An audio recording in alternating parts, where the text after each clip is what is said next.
Yes, and there we were. We took back the House. So, good, positive things are happening here in the United States.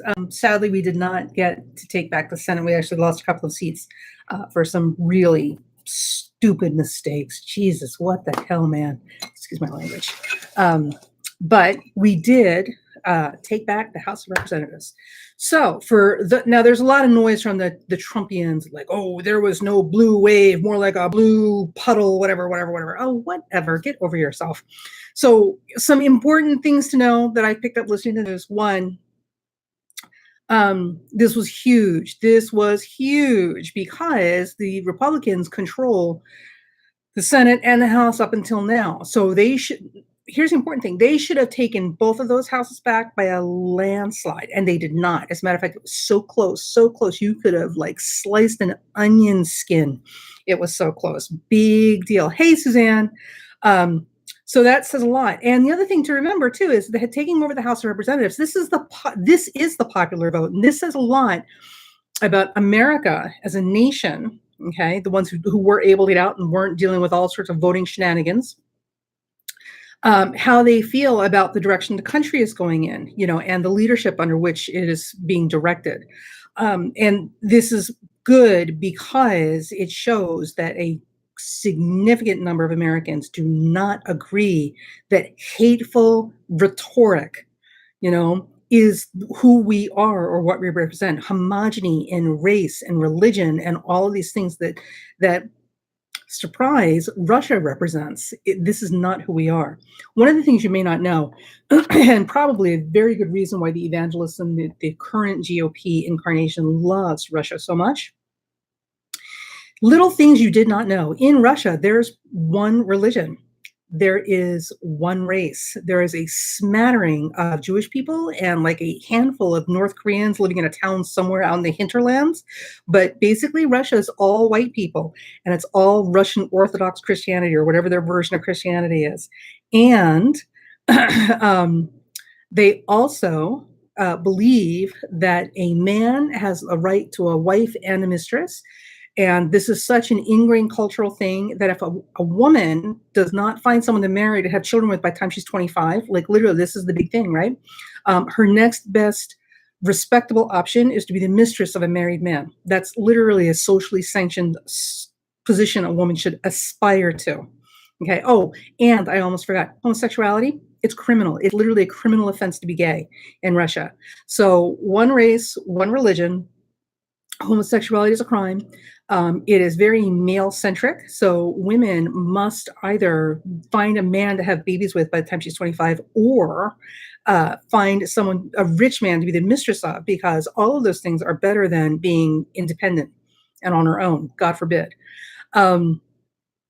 The other thing is they hate outsiders. They hate outsiders.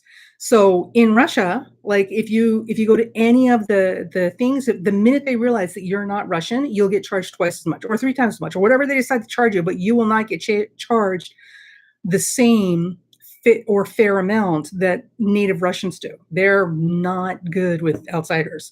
So naturally, of course, when you listen to that, it's like, well, of course, the evangelists and the GOP incarnation that we have right now loves Russia because that's literally their fantasy land about who we should be. And my feeling is if that's what you want, you need to move to Russia. I'm just saying. So we've got the House of Representatives and somebody's going to jail, honey. Somebody's going to jail. I can't tell you how relieved I am because it is important. It is important that we hold our leadership accountable. You are in a position of leadership. This provides you with a tremendous amount of privileges. And with those privileges come responsibility, not to yourself and your personal comfort, but to the people that you would guide, guard, and lead. Your job is to lead and protect. That's what leadership does, or it's supposed to. And that is not what has been happening. So now the accountability kicks in. And remember, all of this happened on the dark side of a new moon. So the new administration and the whole new playing field is all kicking in now that we're heading away from this new moon. And the new moon is at 15 Scorpio, which is the very last degree of the Via Combusta, or the burning way. And the burning way in astrology, like everything, has a lot of meanings, but ultimately the burning way has a lot to do with vindication and revenge, and paying far too high a price for what it is that you got. So it's literally kind of making a deal with the devil, and paying the price for it. So this new moon has a lot to do with taking the pound of flesh, literally taking the pound of flesh. So it's going to be an amazing 2 years, if he even lasts that long. So just want to do a quick update, let you guys know what's going on. Then I've got to go and run and get stuff done. So the first thing, now that we've gotten all of that, well, let me finish up with that. So with all of that, what we're going to do is at some point in the next couple of days, we're going to kind of take out the Trump chart and do a Trump watch and take a look, see how this is going to pan out moving forward for him, or could pan out. The world is full of surprises, and life never ceases to amaze me with how it comes up with things I never thought would happen. So we'll do that, and we will look at both of the charts. And again, everybody is determined that this man is 29 Leo rising. I still say he is not. And the difference between the charts is only a couple of degrees. So the sensitive points in the chart are going to be the rulers of the ascendant, which would be either the sun or Mercury, and the midhaven, right? And the midhaven is going to move about 2 to 3 degrees, depending on which time of birth we're using. And this is important because, remember, this is the thing astrologers forget. We are dealing with public figures, so we don't have information about a lot of the goings on in their daily life or their personal life. We're only able to get information about what's presented to us through the media. So we get like little pieces of information, but we don't get a full scale picture. So a lot of times transits and progressions, all these things can pass, and we won't necessarily see anything from it because we're not privy to that information. It doesn't mean that it's not hitting, or clicking on time like a Swiss watch. It just means that we don't have any way to verify it. We don't hang out with them. But the midhaven is what's publicly visible from a distance by everybody. So those midhaven degrees are very, very sensitive. And anything hitting that midhaven degree usually corresponds to a publicly visible event. So we're going to look at his 2 different midhaven degrees and see which one is more sensitive. We do know that right now Mars is moving into an opposition with his Mars. So Mars is... as Mars moves into opposition with his Mars, and Venus, I believe, is making a square. We're going to go back and check all of that. Depending on where Mars is sitting and what comes up. See, I think he's Virgo rising. I really do. Because if he's Virgo rising, that means Mercury rules his chart, which explains the little hands and the little pincer movements that he does, this thing, right? This very Cancer, lobster claw thing, because Mercury's in Cancer. And Mercury's squaring Neptune. It's the flim-flam man. I mean, this is somebody who's like the master of propaganda and con artistry. And Jesus, everything that we know about him now, based on public record with his businesses and stuff, everything we know has been about him promising more than he actually delivers and making a whole lot of movements and maneuvering and borrowing and stuff on fantasy. And he's not even who he says he is. All the money he has is because his father gave it to him. Think about that. So he's earned nothing on his own. Like literally his father has pretty much funded his entire life. So I still see his Virgo rising because a Sun Uranus conjunction is wildly independent, especially in 10,000, and would want to make a name for themselves and would not want to be beholden to other people. That's Uranus, right? And certainly Sun in 10th house is very proud. So a Sun Uranus conjunction in the 10th would not allow themselves to be in a position to have their daddy bail them out, and fund their fantasy life, right? The other thing is Leo rising. If you know Leos, Leo rising, Leo moon, Leo sun, these are very, very proud positions. These are not people who like, they just don't like being submissive or subservient to other people. They must be masters of their own universe, which is very different from Aries and Sagittarius. So all of your fire signs are very proud and they're very, dynamic. But Leo is the king or queen, and Leo must be the king or queen of their own domain. They are not,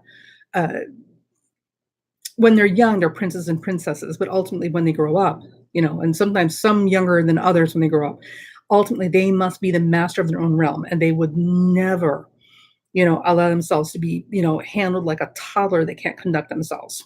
All right. So that in combination with a Sun Uranus conjunction in the 10th house, this is not somebody who would let daddy pay the bills for everything, and live with this fantasy image of who they are. But Mercury Neptune loves fantasy and loves propaganda and loves the soft veils of illusion and loves letting you believe whatever you want to believe as long as they get what they want and they don't have to be responsible. Remember, Neptune, for all the things that Neptune is good for, and Neptune's good for a lot of things, don't let people tell you otherwise. Neptune's not great with responsibility because responsibility is a very Saturn thing, the very antithesis of Neptune. So Neptune struggles with responsibility. And here is somebody who has struggled with responsibility his entire life because he's never actually had any. So, yeah, I think he's very rising, but, hold the conversation. Anyway, so we'll do a little blip on that and kind of take a look at what's going on in the future for the next 2 years of his term. He will not make it to 2020. There's no way this man is going to make it to 2020 in office, and certainly not with a recurring term. It's not going to happen. It's not going to happen. He was a necessary evil for us to kind of prick a boil, get all this poisonous, pussy crap in our society out in the open where we could deal with it. So for y'all who are Trump supporters and, really believe in his hateful rhetoric and he speaks his mind, listen, y'all can just keep right on going because there is no room in my future for your hatefulness right now, ever. There's no hatefulness allowed around here. So there's that. And hey, there's always Russia. There's always Russia. If you're white and you start speaking Russian, I'm sure they'll have you. Maybe. I mean, you're a foreigner. So because of that, and because I'm so relieved, I was really worried about where things are going. I'm still a little concerned that half this country appears to be solidly behind hateful rhetoric. I'm still a little concerned about that. But the other half has been galvanized to be vocal, to be present, and to push back. So this gives me some optimism for our children, our grandchildren, and the world that we're leaving behind for them. So with that said, we will do a special report this month for everybody. Jupiter in Sagittarius through the signs. So as Jupiter makes its epic entry into its own sign of rulership with all the positives and negatives that it's going to bring, we will do a special video just for Jupiter and Sagittarius and things to look forward to. Now, remember, all of this is changed and affected and is what is I'm looking for? It modified by your individual chart, how it shows up in the houses in your personal chart and aspects to your personal planets. But it should be a pretty elevating experience. So I think that's it. And let me see. So we did Trump. We've covered the midterms quickly. And wow, the shenanigans. Geez Louise, the shenanigans. There's some notes about stuff that I was watching online about what was going on across the nation under the November report. Good grief. They're just shameless, these people. All right, so we did that. We're going to do a quick thing on Trump and Jupiter and Sagittarius. Doing a special report of that. And I got something for you. This is going to be amazing. So I had the good fortune of actually physically meeting a woman who has just finished a book. It's a biography, autobiography. It's a book about herself and her life. Now, here's what's important. She's had an amazing life, and I'm not going to give away any secrets, but she also apparently knows a little astrology. She's an astrologer, and she gave me her birth information, and I set up her chart. So you and I, boys and girls, are going to start having some fun. So this is how you're going to start learning how to look at a chart and see how looking at a chart is not the same thing as the person living their chart. So, because the chart can tell you a lot, but different variations of the chart will tell you different things. The Western chart that we currently work with, when we pull up an initial birth chart, will tell us a lot of stuff, and it will also not tell us a lot of stuff. Some people don't seem to think that, so they try and make charts fit what they're seeing. So what we're going to do is we're going to start doing a weekly or monthly episode where we pull up a chart. It's like a teaching lesson. We're going to pull up a chart, and I'm going to let you guys put down in the comment section what you're seeing about the chart, and you can certainly read it. And then we're going to go over what we do actually know about this person, so that we can compare how this person lives and how they're expressing their chart versus what we're seeing in the chart. Very, very important. So I am really, really tired of people maligning Neptune and overemphasizing Leo and all sorts of just, God, please, trying to squeeze charts and manipulate them to fit their preconceived notions. which includes people who go into different professions and stuff like that. So that's that. And here is your pro tip. So first things first, if a planet is in the 12th house, not conjunct the ascendant, right? So the ascendant's here, and let's say the planet like with 45, the planet's back here. So they're saying he's 29 Leo rising, Mars is at 26, I believe. So that's what, 3 degrees back to the ascendant. So now some people will say you just throw it into the next, it's so close to the ascendant, just put it on the first. And I say no, especially when you have planets that sensitive. So you're going to feel some of that planetary energy in the person's nature because it is close to the ascendant. 3 degrees, anything under 4 is pretty close. However, it still remains in the house it occupies. So in this case, it is still in the house we find it, which would be the 12th house. So all that Mars stuff is still buried and hidden because it's the 12th house behind the scenes where we can't see it. It's a very psychological house. The 12th house has a lot to do with mental health, okay, and spiritual health. Didn't know that, did you? And recuperation and all sorts, and insane asylums and rehabilitation, blah, blah, blah, blah, blah. Anyway, and also large animals, horses and big dogs. So,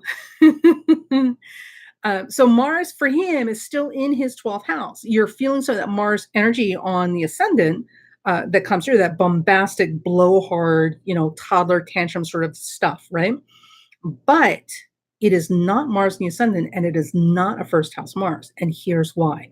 Anytime you have Mars on the ascendant or in the first house, and if it's in the first house where we can physically see it, the closer to the ascendant it is from the first house side, the more visible, more dramatically visible it's going to be. When you have Mars close to the ascendant, right, really close, Mars is the planet that rules cutting and blows and injuries, okay? So with Mars that close to the ascendant, and the ascendant is the physical body, one of the things we would expect to see are cuts or burns. Mars rules burns, or some type of head injury, things that are specifically related to Mars impacting the physical body, and most definitely the head, because Aries rules the head, and the first house is the Aries house. So with Mars on or near the ascendant from the first house side, we should see cuts, burns, blows, head injuries. There should be something there, like a very Mars thing that we can see on the physical person, which we do not see on 45. I mean, he acts like somebody who's got major head injuries, but as far as we know, he doesn't, because I don't think that man's ever done a sport in his life. Could that bone spurs. With Mars on the ascendant in the 12th house, it is a 12th house Mars. So all that Mars in the 12th house says a lot about how his Mars functions. And I'm not going to get into it too much in here. Some of it's very personal and speculative. But I can tell you that typically, not always, but typically Mars in the 12th house is a very passive-aggressive placement. So with Mars in the 12th, you're going to get very passive-aggressive personalities.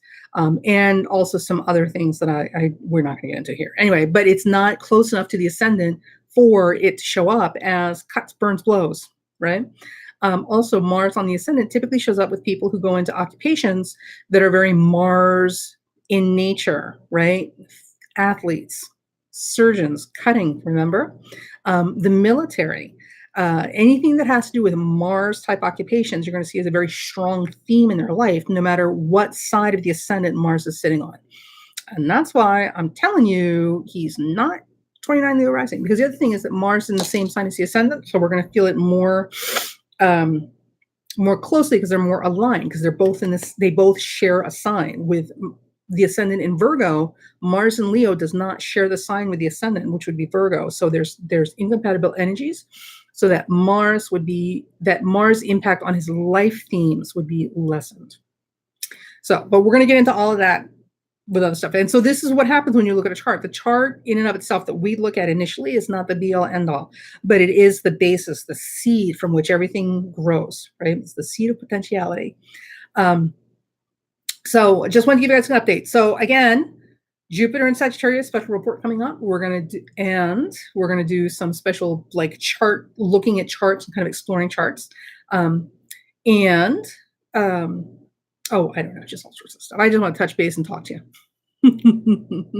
Yay, we got the house. We got the house. He's going to jail. Somebody's going to jail. Yay. Bye.